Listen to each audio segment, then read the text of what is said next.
Busy আজকে তো ভালোবাসা, চল কোথাও খেয়ে আসি। আর আজকে যদি আমি তোকে বাড়িতেই প্রন সর্ষে পোস্ত বানিয়ে খাওয়াই তাহলে? ও তাই, ঠিক আছে।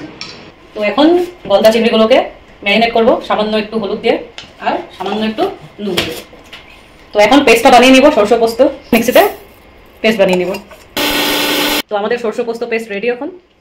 এখন আমরা নেক্সট করবো হচ্ছে পেঁয়াজ টমেটো আর লঙ্কাটা দেখতে পেয়েছেন, তো এটা পেস্ট আমরা এখন বানাবো। আর এদিকে আমাদের পেঁয়াজ টমেটো লঙ্কার পেস্ট রেডি।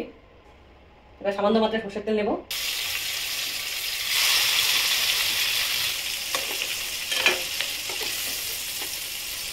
ফ্রাই এখন কমপ্লিট। চিনি বা এলাইচি দিয়ে দেবো আর এখন একটু লং দিয়ে দেবো। অনিয়ন টমেটো আর চিলি পেস্টটা, একটু সামান্য মাত্র হলুদ, আধা চামচের মতন জিরে, আধা চামচের মতন ধনিয়া আর একটু দিয়ে দিব 1 চামচের মতন কাশ্মীরি লাল।